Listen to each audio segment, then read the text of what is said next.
Señor es mi pastor, nada me falta, en verdes praderas me hace recostar. Te alabamos y te bendecimos, Padre Santo. Te pedimos protección, bendición.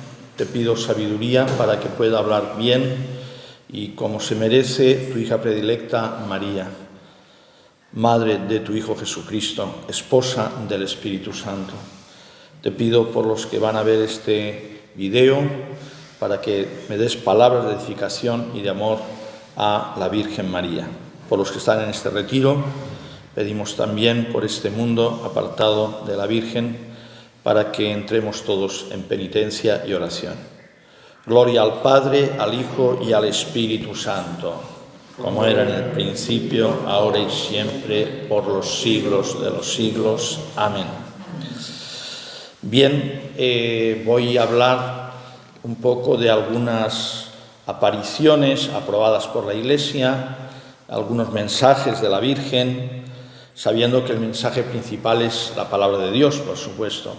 En sí no hay nada nuevo, lo único que a veces es mensajes para este tiempo, para animarnos a vivir más el Evangelio. Concretamente, cómo vio Santa Bernardita Subirús, así de una manera breve, la Virgen, bueno, esta chica pobre que tuvo esta aparición a los 15 años, una chica pues que tenía 7 hermanos, algunos murieron muy pronto, murió en 1879 a los 35 años, después fue religiosa, tuvo las apariciones en 1858, la primera fue en el 11 de febrero, fueron 18 apariciones, apenas le habló la Virgen. Y la última fue el día de la Virgen del Carmen, el 16 de julio de este mismo año, 1858. Pensemos que el último mensaje, o cosas que ya no sabía porque no tenía tampoco mucha cultura, su pobre padre eran tan pobres, era el que recogía las basuras y le tuvieron que dar como vivienda a la cárcel del pueblo, que actualmente se puede visitar, Le Cachot. Bueno, entonces una familia pues que lo pasó bastante mal. Bueno, pues ella después, como he dicho, fue religiosa y en la primera aparición de las 18, que no le dijo nada a la Virgen, pero simplemente ver qué impresión tuvo ella de esa imagen de la Virgen, esa presencia de la Virgen. Dice así: era una joven de ojos azules, estaba toda rodeada de luz. Me sonrió deliciosamente, me hizo seña con la mano que me acercase. Entonces se me ocurrió rezar. Cogí el rosario que llevaba en el bolsillo, me puse de rodillas y quise santiguarme, pero no pude levantar la mano. La joven cogió su rosario con las manos y se santiguó. Entonces me santigué yo también y me quitó el miedo, dice la joven, porque no sabía quién era. Al principio, bueno, pues una señora, una joven, pero no sabía pues quién era. Recé el rosario sin bajar la mirada. Ella pasaba las cuentas, pero solo rezaba los glorias bajando la cabeza. Bueno, según como normal, porque no se va a rezar a sí misma, ¿no? Entonces, dice, al acabar el rosario me saludó sonriendo. Se retiró dentro del hueco, es decir, de la cueva, es ahí la cueva de Masayer, y desapareció. Después comentaría Santa Bernardita: jamás vi nada tan hermoso. Era tan bella que cuando se la ha visto una vez, se desea morir para volver a verla. Claro, en el cielo la veremos cara a cara. Entonces, otro de los premios del cielo, ¿no? Ver a la Virgen cara a cara. Bueno, por una parte, pues ella tuvo esa gracia, pero por otra parte, según como una desgracia, porque dice Jesús, bienaventurados los que crean sin ver. Pero bueno, si Dios te muestra, pues tienes que aceptarlo y por algo será. Después ella pues va a dar unos mensajes que son muy sencillos. En sí es oración, oración y penitencia, penitencia, penitencia. 3 veces le dijo a la Virgen la palabra penitencia. También eso de penitencia, penitencia, dicho 3 veces, lo dijo la Virgen en Fátima, en el tercer secreto, Bueno, ahora me quiero basar un poco en el consuelo de la Virgen a otro santo, San Juan Diego, canonizado por el Papa San Juan Pablo II en el 2002. ¿Quién era San Juan Diego? Pues era un indio, un indígena que se bautizó a los 50 años, casado con María Lucía, tenía hijos, era agricultor y tuvo 5 apariciones en pocos días. Es el primer santo indígena que canoniza la Iglesia y, bueno, se bautizó junto con su esposa a los 50 años. Bien, entonces, la primera aparición fue el 9 de diciembre de 1951. Fue en sábado. Se le aparece la Virgen y le dice, bueno, pues palabras de consuelo, allí en México, en un cerro de México. Pensemos que México es la ciudad más grande de América, una de las más grandes del mundo, tiene cerca de 22 millones de habitantes. También, para que veamos, es el santuario mariano más visitado del mundo. Y me parece que tiene más visitas que el mismo Vaticano. Entra más gente en el santuario que el mismo Vaticano. Y también probablemente es el sitio donde se bautizan más niños del mundo. Se calcula más o menos 1000 niños al mes. Yo estuve un día de San Juan Diego, la fiesta de San Juan Diego, que era no sé cuántas, probablemente había 1 millón de personas perfectamente. 9 de diciembre, San Juan Diego. El día anterior era la Virgen Inmaculada. Y hay un baptisterio al lado de la nueva basílica, está la basílica antigua, y ya se ha hecho una, porque va tantos peregrinos, se ha hecho una moderna, muy grande, y ahí está, bueno, la imagen de la Virgen de Guadalupe, que después diremos, pues, cómo se presentó la Virgen, ¿no? Bueno, pues me decían, dice, mire padre, ayer, 8 de diciembre, Día de la Inmaculada, se bautizaron 650 niños. Y yo estaba mirando el baptisterio y la gente y la cantidad allí de matrimonios que habían, y pues hoy también serán otros 650, porque además, según cómo es más importante para ello, la San Juan Diego que la Inmaculada, en el sentido, por lo que es el lugar, ¿no? En el sentido del vidente, en la fiesta del vidente, y ya a los 3 días es la fiesta de Nuestra Señora de Guadalupe, el 12 de diciembre. Bueno, bien, ¿qué le dice en la primera aparición? Es 9 de diciembre de 1531. Le dice la Virgen así, para que veamos un poco el consuelo, la cercanía. Juanito, el más pequeño de mis hijos, sabe y ten entendido que yo soy la siempre Virgen María, Madre del verdadero Dios por quien se vive. Deseo vivamente que se me erija aquí un templo, para en él mostrar y prodigar todo mi amor, compasión, auxilio y defensa a todos los moradores de esta tierra y a los demás amadores míos que me invoquen y que en mí confían. Ves al obispo de México, que era español, era vasco, Juan de Zumárraga, franciscano, y manifiéstale lo mucho que deseo. Anda, pon en ello todo tu esfuerzo. Bueno, pues vemos cómo se escoge a un... bueno, él lleva pocos años de bautizado, era viudo ya cuando se le aparece la Virgen. Y bueno, vemos estas palabras de amor, compasión, auxilio, defensa, y bueno, y le pide que sea un santuario. Y bueno, pues, oye, ¿será verdad, no? Si van, me parece que son al año, ahora no lo recuerdo, pero que entran en el santuario, a lo mejor, no sé si 30 millones, una cosa así al año. También estamos hablando que es la ciudad más grande de América, ¿no? Pero bueno, es decir, que se cumplen esas palabras, ¿no? de que vengan aquí la gente, ¿no? Que vengan aquí la gente. Bien, entonces, que veamos, bueno, pues cómo estas son las palabras. El pobre San Juan Diego, pues cumple, va al obispo, no le cree, en el sentido, le trata bien, pero no le cree, y eso, ¿no? Bueno, ese es un sábado. También le dice a la Virgen, pues le dice que no la han creído. Bueno, pues entonces Juan Diego le dice que escoja otro mensajero, que él es un pobre hombre y que vaya otra persona más importante, ¿no?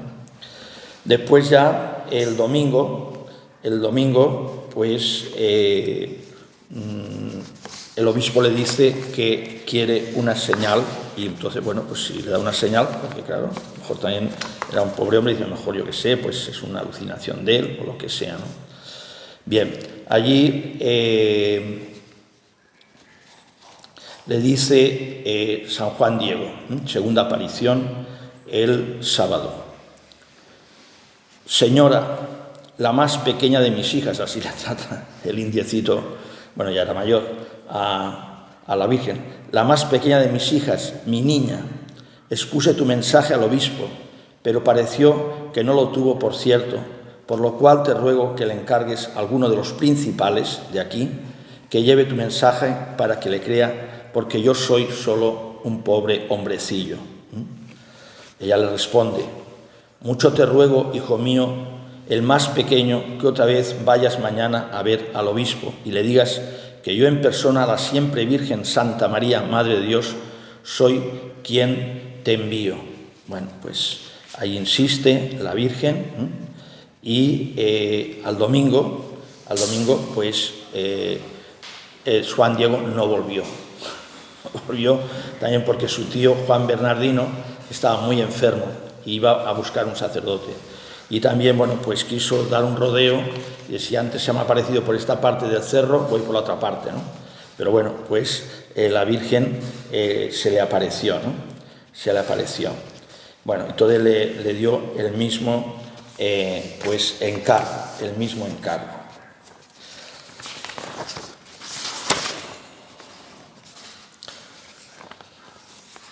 También le dice, bueno, pues que tranquilo, que tu hijo ya ha sanado, Digo tu hijo, tu tío, Juan Bernardino, ya ha sanado, ¿no? Y la Virgen, bueno, se le aparece, pues, por el otro sitio, ¿no? Por el otro sitio a su encuentro. Y le dice: oye y ten entendido, hijo mío, el más pequeño, que es nada lo que te asusta y te aflige. Estaba preocupado por su tío, y aparte era una cosa buena buscar un sacerdote, porque se estaba muriendo. No se turbe tu corazón, ni te inquiete cosa alguna. ¿No estoy yo aquí que soy tu madre? Esta es una de las frases más conocidas, más importantes del mensaje de Guadalupe. ¿No estoy yo aquí que soy tu madre? Bueno, pues también que nos sirve para todos en nuestras penas, dificultades, problemas, angustias, enfermedades, todo lo que nos pase. Bueno, pues del cielo se nos dice: no estoy yo aquí que soy tu madre. No estoy yo aquí que soy tu madre. Otra cosa dice: ¿no estás bajo mi sombra? La sombra en la Biblia es como protección. También el pueblo de Israel tenía como una nube para que el sol no le hiciera daño en el desierto. La sombra es signo de protección. ¿No estás por ventura en mi regazo, como el niño, en mis brazos? No te aflija la enfermedad de tu tío. ¿Estás segura de que ya sanó? Sube ahora, hijo mío, a la cumbre del cerrillo, del Tepeyac, donde hallarás diferentes flores, córtalas y tráelas a mi presencia. Bueno, entonces, Juan Diego sube a la cumbre, esa va a ser la señal. Habían rosas de Castilla, que en esa época, 12 de diciembre, es invierno, y no las hay, es decir, Y bueno, pues él en la tilma es como un poncho, así, ahí la recoge, y esa va a ser la prueba de que es verdaderamente la Virgen, ¿no? Se presenta delante del obispo y dice: bueno, ya aquí traigo yo la prueba, ¿no? Y tal, que son las rosas, en principio son las rosas. Señor obispo, hice lo que me ordenaste. La señora del cielo condescendió con tu recado y lo cumplió. Me despachó, es decir, me envió a la cumbre del Cerrillo a que fuese a cortar varias rosas de Castilla y me dijo que te las trajera y que a ti en persona te las diera, y así lo hago para que en ellas veas la señal que pides y cumplas su voluntad. Aquí tienes las rosas. Bueno, entonces, lo cuento esto para los que no saben esta aparición, ¿no?, que es muy importante, ¿no? Entonces, la lleva así, como recogido, ¿no?, como una persona que tiene un delantal, y en el delantal se pone ahí lo que sea, ¿no? Y entonces hace que las enseña y caen al suelo, y en ese momento, en la tilma, que es un tejido muy vasto, una cosa que en principio no tiene que durar muchos años, ahí sale aparecida milagrosamente la Virgen de Guadalupe, que tiene los rasgos de indígena y que es, yo creo, la imagen de la Virgen más reproducida actualmente en cualquier sitio. En América, por supuesto. Se celebra el 12 de diciembre y, bueno, es el santuario mariano más visitado y es relativamente reciente, de 2000 años, 1500, pues es de hace 5 siglos. Bueno, que veamos, bueno, pues, ¿cuál es el mensaje? El mensaje es un mensaje de consuelo, de cercanía, un mensaje de estar cerca. La Virgen está cerca, la Virgen está viva, ¿no? Entonces, bueno, ¿qué pasó con este indiecito viudo? Que ya era mayor, en ese sentido. Lo deja todo. Y va y le dice al obispo que le permita cuidar a la Virgen. Bueno, fue un revuelo en México, la ciudad sería mucho más pequeña, claro. Todo el mundo quería ver esa imagen. También hay gente que la ha estudiado y dice que según cómo los dibujos y las constelaciones, bueno, hay todos unos estudios impresionantes, como una catequesis para los indios, ¿eh?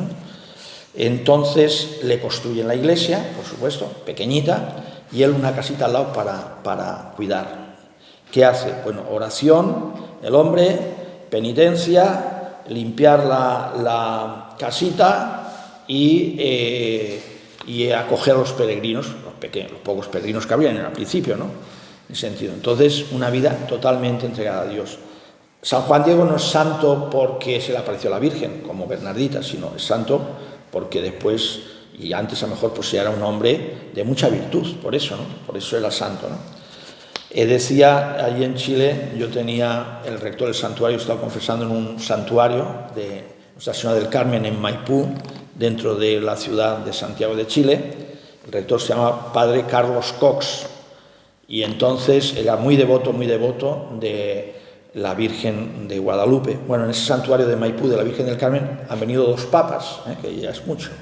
Es decir, en un santuario vino Juan Pablo II, que coronó a la Virgen del Carmen, y después ha estado el Papa Francisco, ya más reciente, con un encuentro de jóvenes. Pues dice, es el primer rector de santuario laico, ¿no? El primer rector del santuario, porque él era el rector del santuario en aquella época de la Virgen del Carmen.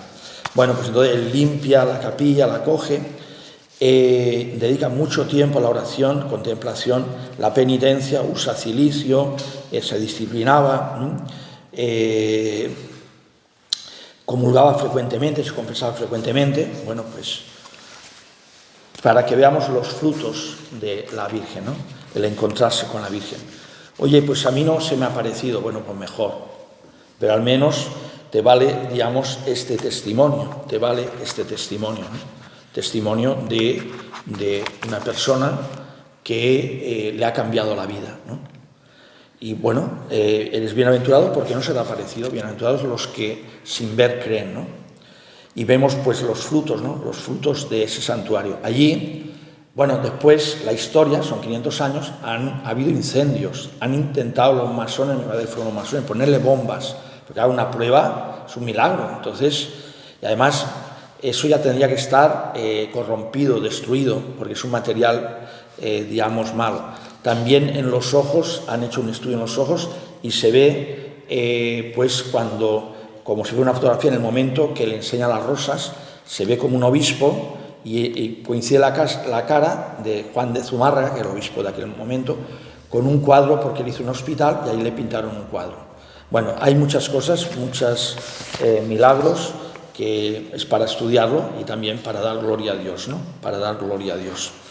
Bueno, pues entonces vemos cómo la Virgen pues está cercana, se aparece y continúa ese cuadro allí. Y también, como van tanta gente, tienen que evitar allí. Yo he estado 2 veces, pero he estado de pasada, porque yo estaba en Cuba, a veces iba a Chile, entonces a veces el avión hacía escala y me iba yo al santuario. O sea, eran varias horas y podía ir, iba. Pues para que la gente no se quede ahí debajo rezando, han puesto una plataforma, como está a veces en los aeropuertos o en el metro, así que se mueve. Entonces tú vas a ver, y entonces está la plataforma y te lleva para allá. para que no haya aglomeración. Que quieres volver a rezar, coges, das la vuelta y te metes otra vez en la plataforma. Pero está bastante bien, porque si no, yo cuando estuve el día de San Juan Diego, porque coincidió por el avión, el 9 de diciembre, es que si no allí nadie vería a la Virgen, ¿no?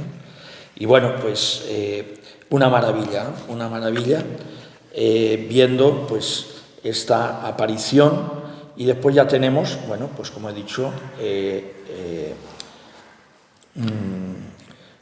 Lourdes, Francia, al sur de Francia, y Fátima. Fátima, que ahora hablaremos un poquito de Fátima, es el santuario mariano donde han estado 4 papas. En Lourdes, que es más antiguo, nomás han estado 2 papas, que yo sepa, Juan Pablo II y Benedicto XVI. En Guadalupe, México, han estado 2 papas solamente, San Juan Pablo II y el Papa Francisco. Benedicto XVI no ha estado, que yo sepa. Pero en Fátima han estado 4 papas. Han estado San Pablo VI, San Juan Pablo II, ha estado Benedicto XVI y el Papa Francisco. Bueno, pues, y es, digamos, de la aparición más reciente y también muy famosa, ¿no?, de Fátima. Bueno, entonces vamos a ver un poquito lo de Fátima y cambiando un poquito de tema. Poco a poco. Bien, en Fátima se aparecen a unos niños, a unos pastorcillos, en 1917.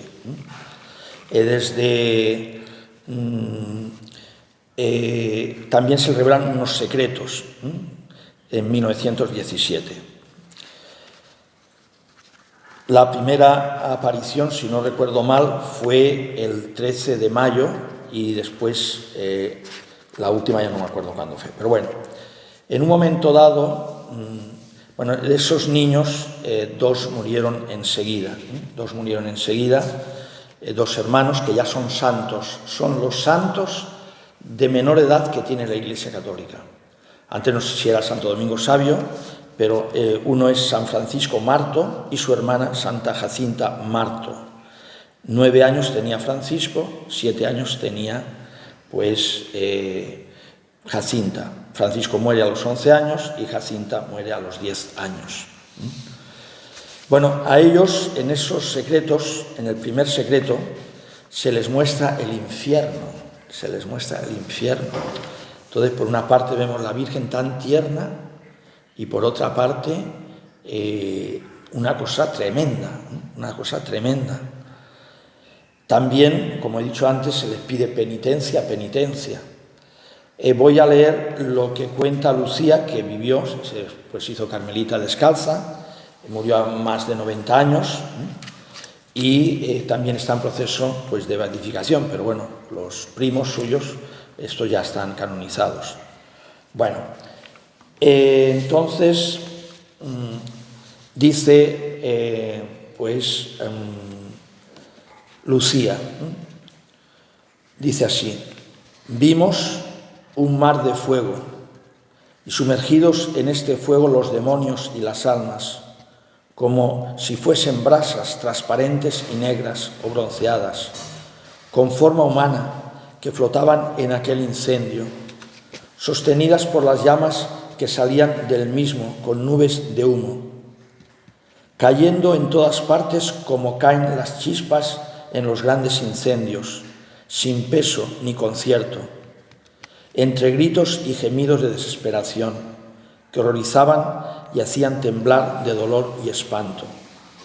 Los demonios se distinguían por formas horribles y repugnantes de animales espantosos y desconocidos, pero transparentes, como carbones negros calentados al rojo vivo. Bueno, pues esto tuvo la visión el 13 de julio de 1917. Y vuelvo a decir, eran niños de 9 años, Francisco, de 7 años Jacinta, y 11 creo que era Lucía, que era la mayor. Bueno, entonces, quiere decir que la Virgen tiene su cara de consuelo, pero también de advertencia, ¿no? De advertencia. Actualmente lo que es la penitencia, pues ya ni se oye en las predicaciones apenas, se practica menos, y la Virgen, vuelvo a decir, con esas 3 palabras seguidas: penitencia, penitencia, penitencia, en Lourdes y también en Fátima, ¿no? Bueno, también avisa de la guerra, que hay que hacer penitencia, si no va a venir una peor, que fue la Segunda Guerra Mundial, los horrores de Rusia, y también, bueno, pues el tercer secreto, que ese se reveló en el año 2000, que era cuando se preguntaba a San Pablo VI o a Juan XXIII, decían, es horrible, y la gente, claro, dice, bueno, ¿qué dice? Pero eso nada más lo sabe el Papa y lo dirá cuando él quiera. En el año 2000 lo dijo Juan Pablo II. Lo dijo porque dice, bueno, aparece un asesinato de muchos obispos y tal, que ha pasado en ese sentido, y el Papa también muere. Y hablan de un obispo vestido de blanco. Los niños no sabían, a lo mejor no habían visto nunca una foto de un Papa, ¿no? En aquellos tiempos, aparte la prensa o las fotos eran muy pocas en ese sentido. Llaman un pueblo por ahí pues pobre, de gente de agricultores, de ganaderos, pues nada. Bueno, pues entonces Juan Pablo II y Sor Lucía, que vive en ese año, pues entonces dice, no, esto soy yo, y es el Papa. Y entonces, yo tenía que morir, pero la Virgen me ha salvado, porque fue el atentado un 13 de mayo, la Virgen de Fátima. Bueno, entonces, ahora yo quiero hablar un poco de esto que apenas se comenta, de la penitencia. ¿Qué significa penitencia? Penitencia significa conversión. Hay una penitencia interior y una penitencia exterior. La mayor penitencia que puede hacer una persona es confesarse. Así dice la Iglesia. Es lo que más le agrada al Señor, ¿no? Es decir, es donde uno verdaderamente se arrepiente y es perdonado. Eso es lo primero, y por eso se llama también sacramento de la penitencia. También sacramento de la confesión, porque confiesas tus pecados y confiesas el poder de Dios, confiesas el amor de Dios, pero también confiesas tus pecados. Aparte de los pecados mortales, hay que decirlos, digamos, sin ocultar ninguno. Si no, se comete un sacrilegio y entonces no te vale para nada. Te vas con los mismos pecados y con uno más, sacrilegio. Los veniales, con decir uno, es suficiente. Bueno, entonces, lo principal es la penitencia interior. Es decir, conversión interior, arrepentimiento interior, dolor interior. Dentro de los actos del penitente, pues lo mejor siempre, o lo de más fruto, es la contrición, tener dolor. Después, bueno, pues ya hay que cumplir la penitencia que te imponen, decir los pecados al confesor, bueno, lo que sabemos. Bien, entonces, pero también está la penitencia exterior. Los niños, cuando ven esta imagen del infierno, empiezan a hacer penitencia corporal, exterior. Se ponen unas cuerdas, como si fuera un cilicio, que les hace daño.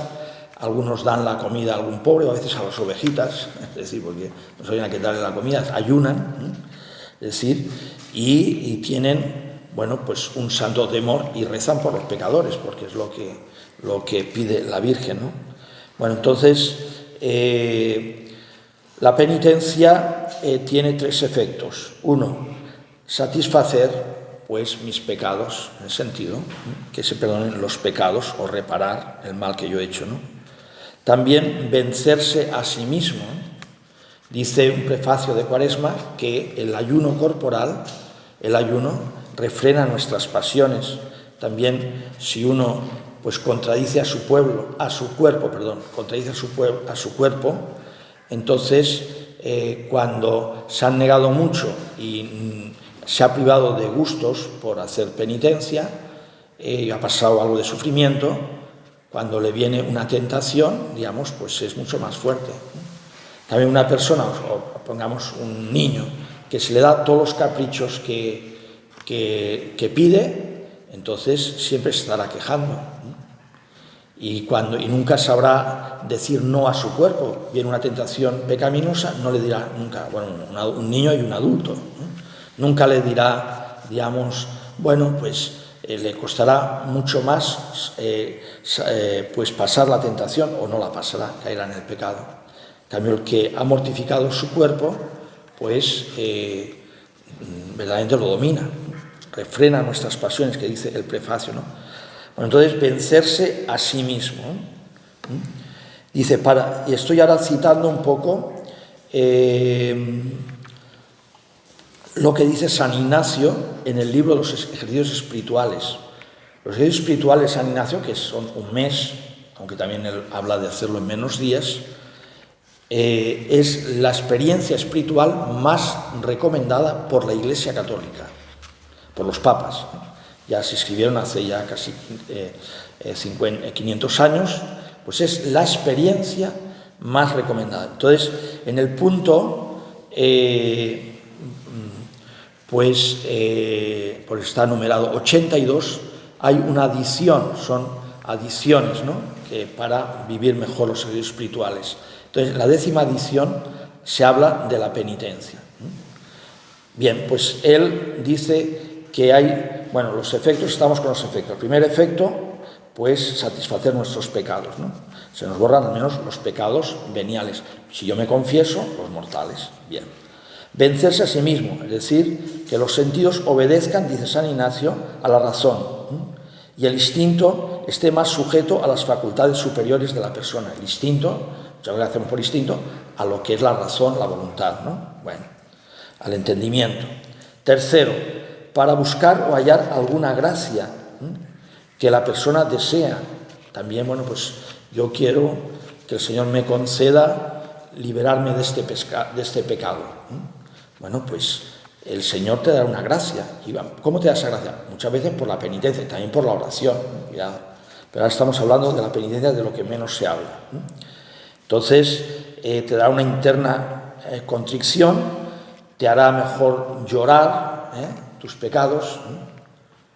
Es decir, hay cosas que ya las tenemos claras. Es decir, el demonio no nos va a matar, no nos va a tentar de, oye, mata a tu padre, clávale 10 cuchilladas. Pues a no ser que le tenga mucho odio, o yo que sé, o tengas un padre que ha hecho barbaridades por ahí, a lo mejor sí te puede, pues antes por ahí no te va a tentar, ¿no?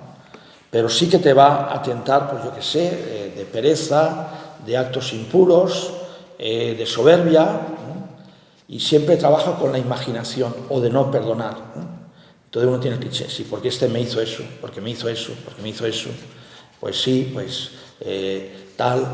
o fue esta injusticia, lo que sea, entonces, y yo tengo que devolverle con la misma moneda, y claro, no te hace perdonar, entonces siempre estás inquieto, y tu alma, por supuesto, no vive en la gracia de Dios, ni tiene la paz de Cristo.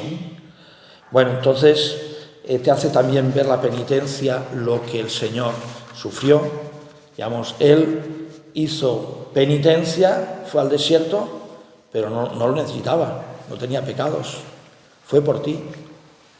Y también en la cruz cargó con tus pecados, pero Él no tenía que cargar con nada. Es como, yo que sé, pues uno que va a un combate de boxeo y después le dan un premio, yo que sé, de 1 millón de euros por ser el mejor boxeador del mundo, y el premio te lo dan a ti. O uno pinta un cuadro y después en las fotos y en todo tú eres como si fueras más que el pintor y eres tú el famoso, no sé. Así pues eso es lo de Cristo, ¿no? Yo tenía que ir a la cruz, ¿no? Aquí siempre hay que acercarse a la cruz, ¿no? Aquí tenía que estar yo, ahí tenía que estar tú. Pero estuvo él, ¿no? Entonces, él ya muere por ti y él paga por ti. Lo que yo digo a veces es como una parábola moderna, ¿no? Que tiene su parte de realidad. El demonio, nacemos con el pecado original. Y a ti te tiene como un rehén, te tiene secuestrado. Has nacido con un pecado que yo lo he provocado. El demonio es el que tienta. Después los pecadores son Adán y Eva, pero bueno. Y ese pecado se hereda. Un misterio, bueno. Y entonces Jesucristo va y le dice al demonio, esas almas son mías. Dice, no, esas almas son mías. Yo las tengo selladas con el pecado original. Te las compro. ¿Cuánto estás dispuesto a pagar? Bueno, pues yo estoy dispuesto a morir por ellas. Y entonces, bueno, pues ese es el precio máximo. Entonces el demonio dice, bueno, pues estoy de acuerdo, ¿no? Bueno, el demonio en principio no está de acuerdo, pero en ese sentido. Y entonces, o por la fuerza en el sentido de, con mi sangre ya te las quito todas. Y entonces, bueno, pues igual que uno secuestra a una persona y después dice, bueno, si queréis que vuestra hija vuelva a casa, pues tenéis que pagar tanto, ¿no? Bueno, pues ese es tu precio y el mío. El precio de que estamos rehenes y el rescate, la redención significa que te saca de una cárcel, de un secuestro, de estar preso en algún sitio. La redención, digamos, se hace porque pagan por ti un rescate. ¿A quién? A Satanás. ¿Y cómo lo pagan? Con algo precioso. Precioso significa que tiene mucho precio. Preciosísimo. La sangre de Cristo. Y entonces con la sangre de Cristo son mías. Pero depende también de si tú te acoges a esa sangre. ¿Dónde me acojo yo a esa sangre? Si estoy en pecado, en el bautismo lo primero. El bautismo perdona todos los pecados. Y después si caigo en pecado, que generalmente voy a caer, pues entonces con la confesión. Y allí en la confesión vuelve Jesucristo a pagar el rescate. Ya es mío, está en pecado mortal. Ya está, en el sentido, dice, quien tiene fe ya está salvado, dice Juan 3, quien no tiene fe ya está condenado. Es decir, si estás en pecado mortal ya estás condenado. En el sentido, no tienes la vida de Dios, estás muerto. Y si estás en gracia de Dios ya estás salvado. Pero hay que esperar al final, es decir, quien esté de pie mire que no caiga, dice San Pablo.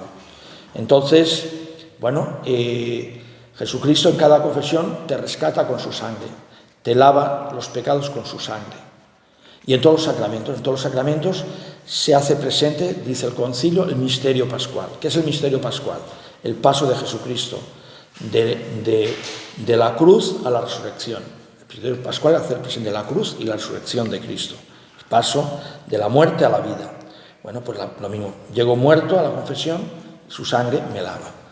Estoy enamorado de una mujer, voy a recibir el sacramento del matrimonio, la gracia del matrimonio, por la sangre de Cristo. La Eucaristía ya es allí físicamente, comulgas, aunque solamente sea el pan, comulgas la sangre de Cristo, todo el cuerpo y toda la sangre. Si uno es celíaco que no puede comer el gluten de harina, tal, se le da pues un sorbo de sangre y ahí está todo el cuerpo.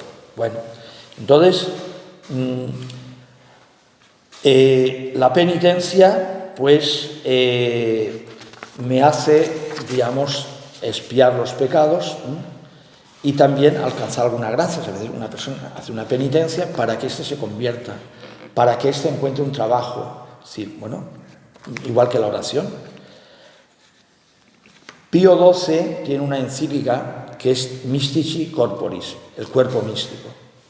Y dice una frase que se ha utilizado mucho en cursos de cristiandad y también mi director espiritual la predicaba mucho, don José Rivera, el venerable, que dice así: misterio insondable o misterio tremendo, más o menos la traducción, que la salvación de muchos, la salvación dependa de las voluntarias oraciones y mortificaciones de unos pocos en favor del cuerpo místico que es la Iglesia. Es decir, que si uno quiere alcanzar gracias de Dios, tiene que pasar por la penitencia.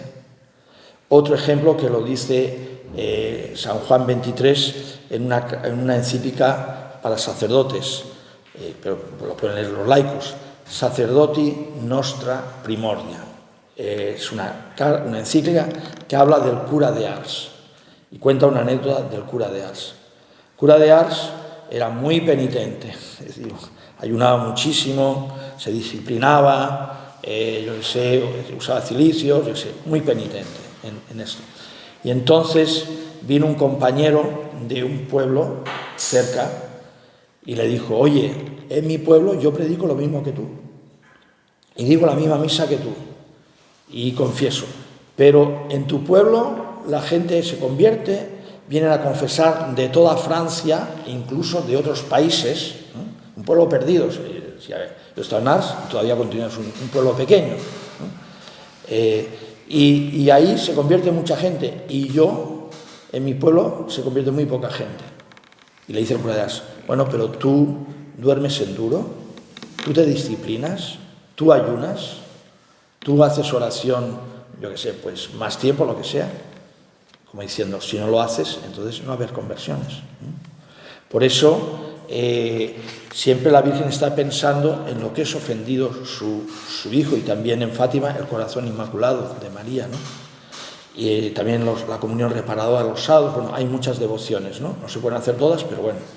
Entonces, pero es orad y hacer penitencia por los pecadores. Y el primer pecador soy yo, ¿no? Bien. Entonces, San Ignacio, a partir del punto 82 de los ejercicios espirituales, en la 10ª edición, habla de este tema muy clarito, ¿no? Y dice: ¿cuáles son las principales penitencias? Pues dice, son en 3 modos se puede hacer la penitencia. La primera, en el comer. Esto ya lo vemos en los Hechos de los Apóstoles. Van a enviar a Pablo, a Bernabé a una misión, oran y ayunan en el comer. ¿Sentido? Bien, pues dice San Ignacio, cuanto más y más, es decir, cuanto más y más ayunes, mayor y mejor, siempre que no traiga enfermedad. Bueno, ¿cómo está actualmente la Iglesia en lo que es el ayuno? Pues lo mismo de lo mínimo, 2 veces al año, miércoles de ceniza y viernes santo, día de ayuno y de abstinencia, Sentido. Bueno, pues y lo han ido rebajando, porque es que si no, la gente es que no hace nada, y yo creo que rebajando todavía se hace menos, pero bueno. Entonces, en el comer, ¿no? Ahora uno ve, oye, ¿cuánta gente deja de comer no sé qué y no sé cuánto y tal por perder 5 kilos? ¿Cuánta gente, pues yo qué sé, pues eso, se priva de esto, de lo otro, que le gusta, por estética, por esto, ¿no? Y no vale para nada. En cambio, si lo haces por Cristo, si lo haces por tus pecados, la conversión de tu hermano, la conversión pues de tu jefe, o la conversión de quien sea, de tu hijo, pues eso sí que vale. Misterio tremendo, que la salvación de muchos dependa de las voluntarias oraciones y mortificaciones de unos pocos en favor de la Iglesia. Bueno, en el comer, el ayuno, Jesucristo también no tenía que hacer penitencia. ¿Por qué ayuna Jesucristo? Por ti y por mí. 40 días, por ti y por mí. Bueno, segunda manera, en el dormir, en el sentido, bueno, pues el dormir menos, o a veces levantarse por la noche para rezar. Yo comprendo que mejor, pues yo que soy un padre de familia, yo sé, uno que a lo mejor pues trabaja duro, pues es más difícil, pero bueno, también la penitencia es un don de Dios, no es lo que yo vaya a hacer, sino lo que Dios me concede a mí. Y entonces, bueno, pues hay gente que durmiendo poco, pues también vive y trabaja y hace de todo, ¿no? Y hay santos muy penitentes. El santo español, y no sé si mundial, ya es decir mucho, pero bueno, el santo español más penitente, si les suena, San Pedro de Alcántara, dormía 1 hora y media al día, y además sentado en una piedra y con un maderillo así apoyado la cabeza en un maderillo.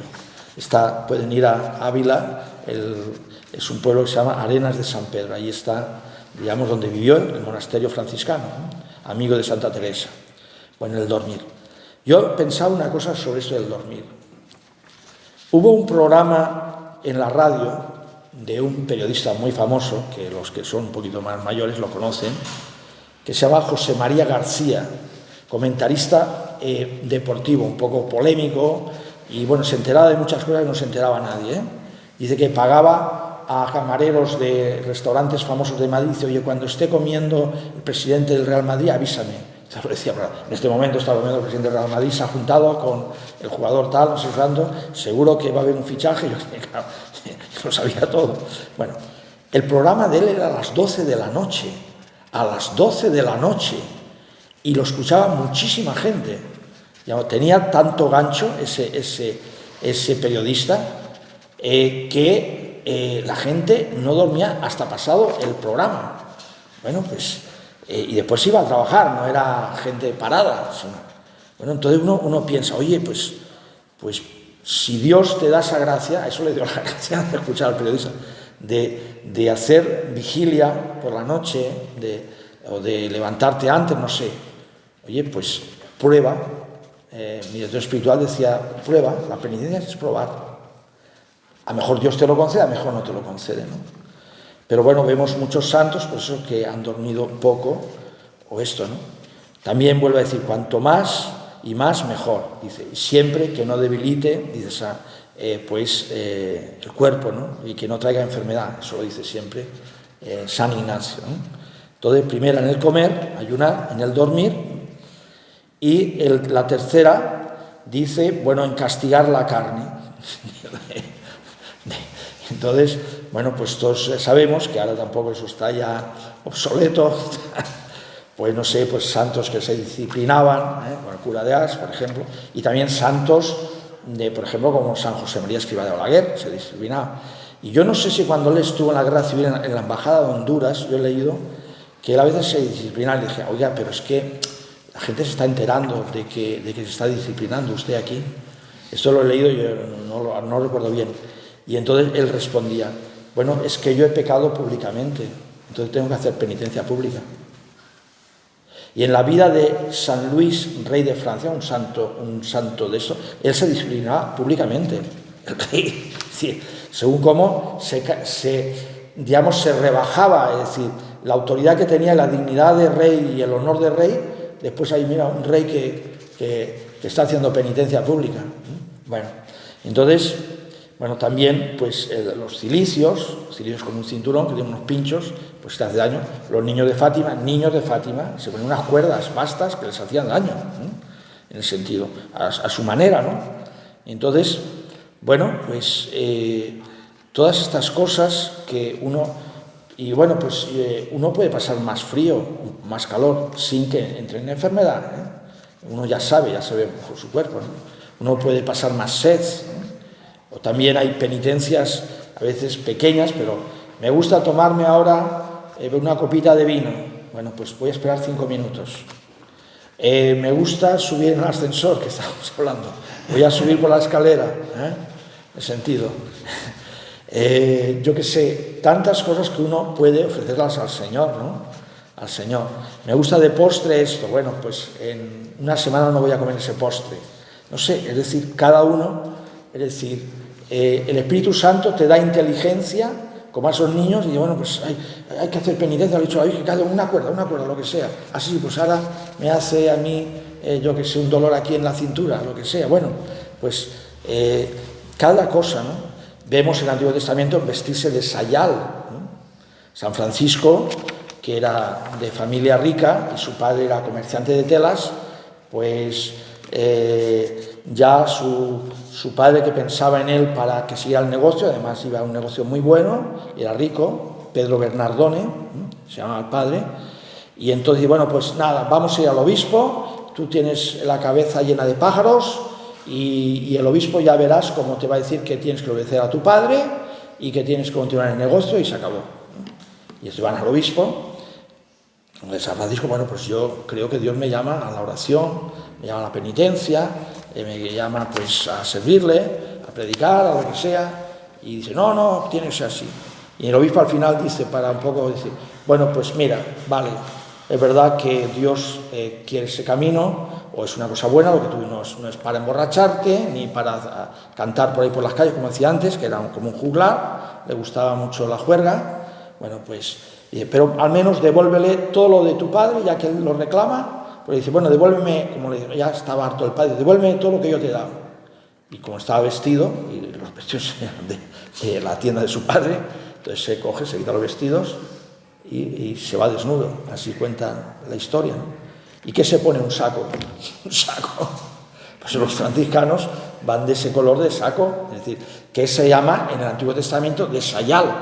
Ya para más, para medalla de platino, de oro, de lo que sea, dice que cuando va Jonás a predicar a Nínive, el rey dice, todo el mundo de penitencia, y pone a los animales también de penitencia, los visten de sayal, a los animales, los pobres animales. Eso lo dice el texto, los animales también hicieron penitencia. Si los dejaron en ayuno, pobrecitos, ¿no? También.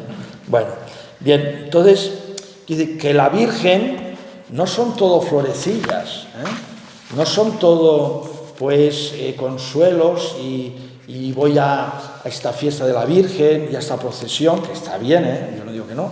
Y si te da un caramelo a la Virgen, pues chúpalo, claro, ¿qué va a hacer? Y disfrútalo. Pero si te da, pues, una espina, pues también, acéptala.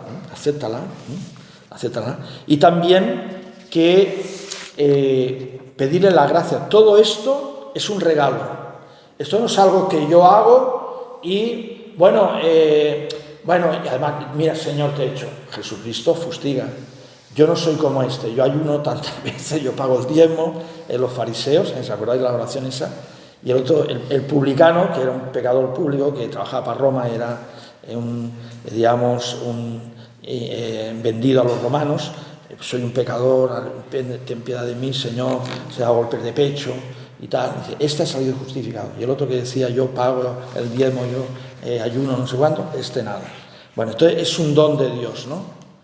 Y cuando hayas hecho la penitencia, mucha o poca, lo que sea, di lo que estamos diciendo, soy un siervo inútil. Soy un siervo inútil, en sentido, ¿no? Pero haz algo de penitencia, en sentido. Estás escuchando esta palabra y esta palabra no solamente es que te digo, mira, esto es lo que dice la Virgen, que también lo dice Jesucristo, Hay demonios que solamente salen con ayuno y oración. Eso también lo dice Jesucristo. Está todo en el Evangelio.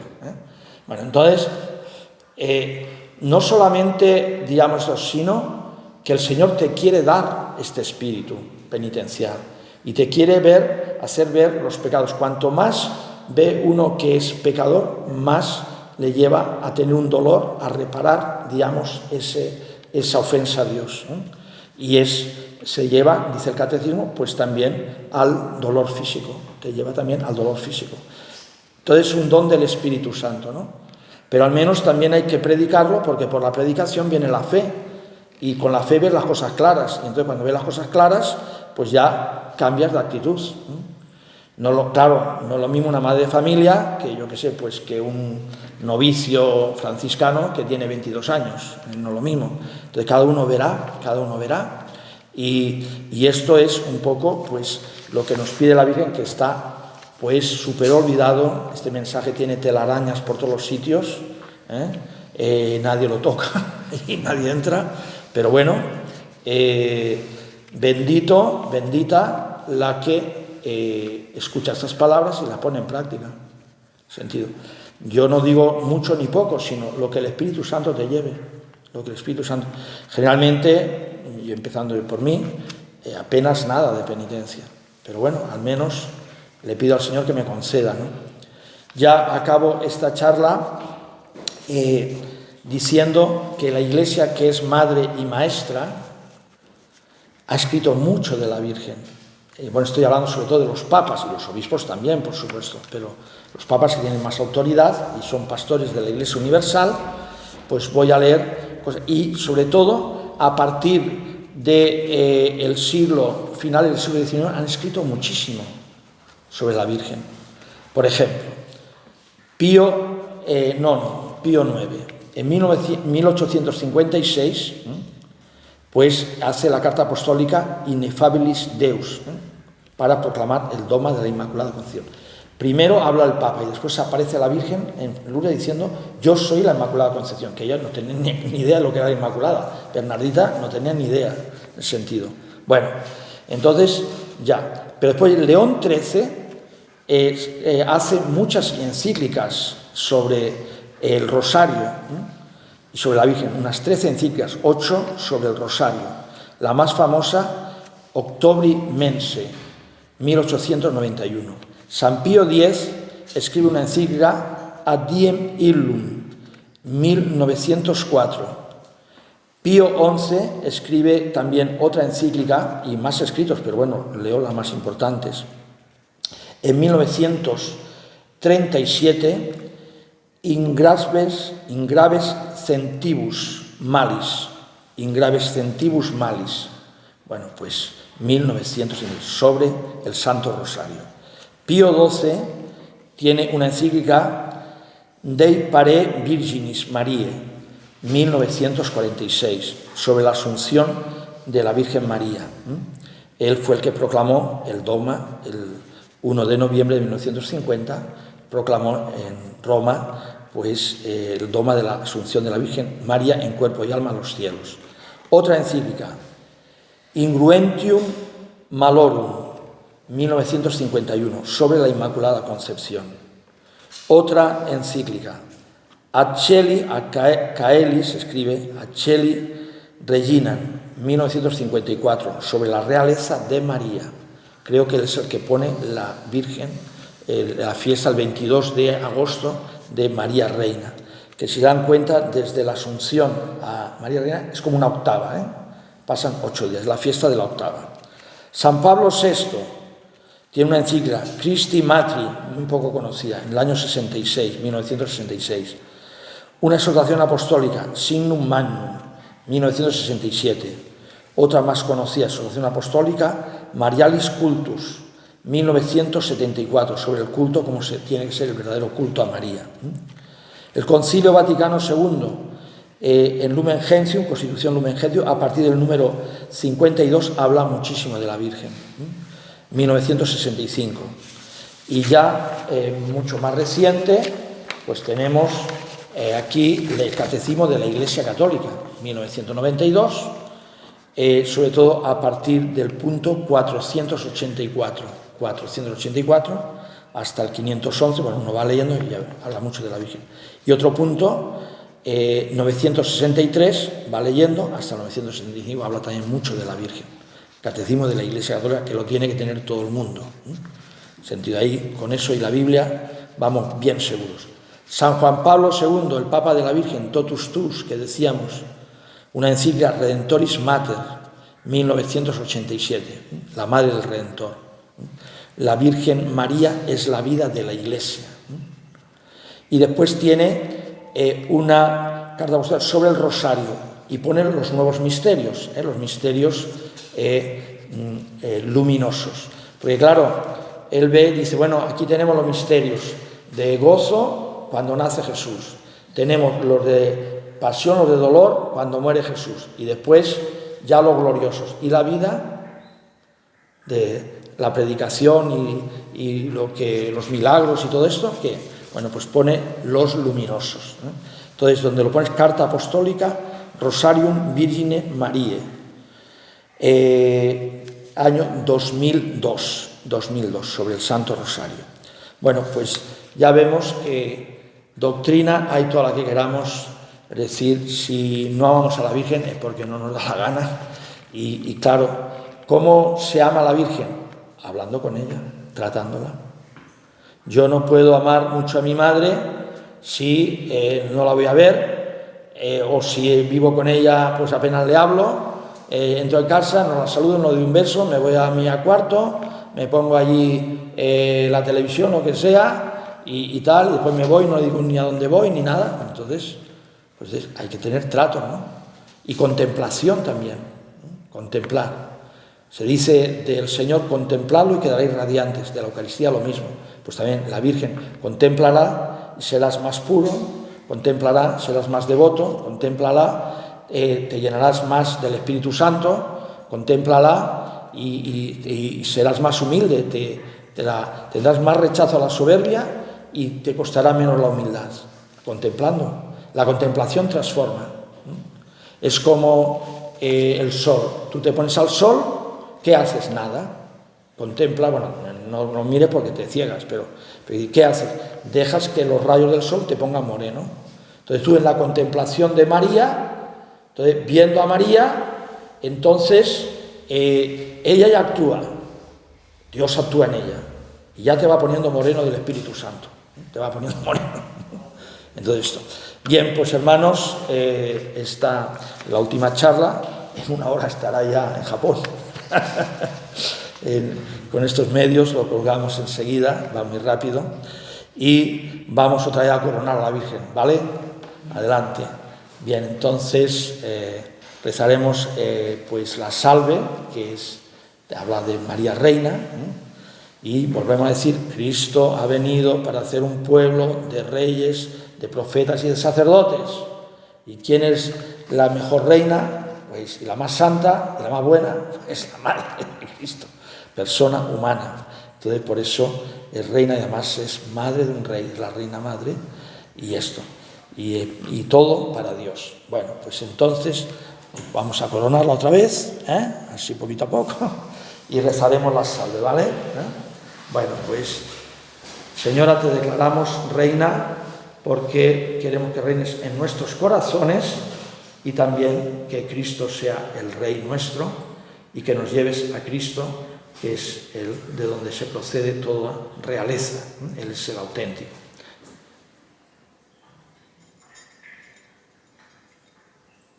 Bueno, así. Dios te salve, Reina y Madre de misericordia, vida, dulzura y esperanza nuestra. Dios te salve, a ti llamamos los desterrados hijos de Eva, a ti suspiramos gimiendo y llorando en este valle de lágrimas. Ea pues, Señora, abogada nuestra, vuelve a nosotros esos tus ojos misericordiosos, y después de este destierro, muéstranos a Jesús, fruto bendito de tu vientre. Oh clementísima, oh piadosa, oh dulce Virgen María, ruega por nosotros, Santa Madre de Dios, para que seamos dignos de alcanzar las promesas de nuestro Señor Jesucristo. Amén. Ave María Purísima.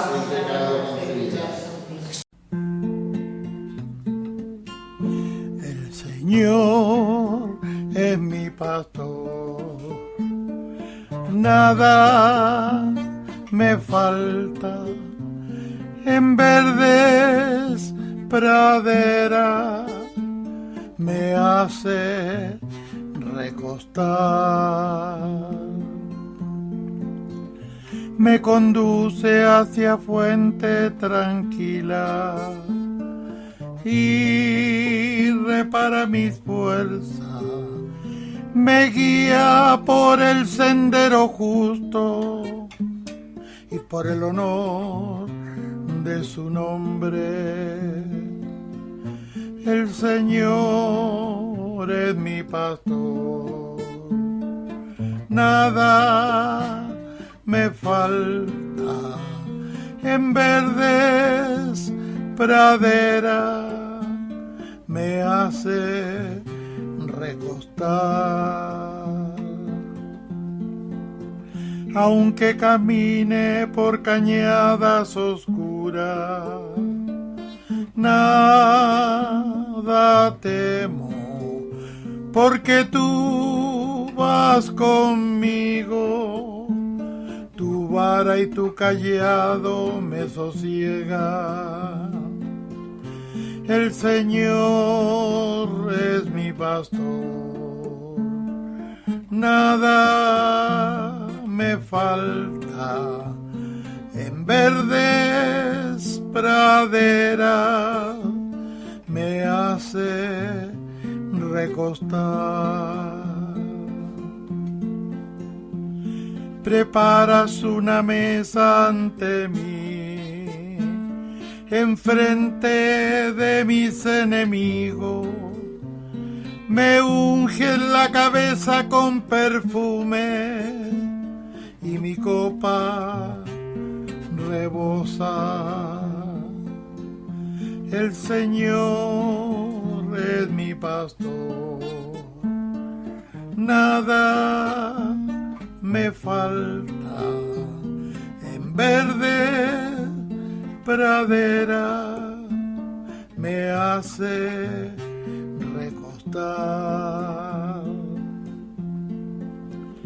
Tu bondad y tu misericordia me acompañan todos los días de mi vida, y habitaré en la casa del Señor por año sin término. El Señor es mi pastor, nada me falta. En verdes pradera me hace recostar.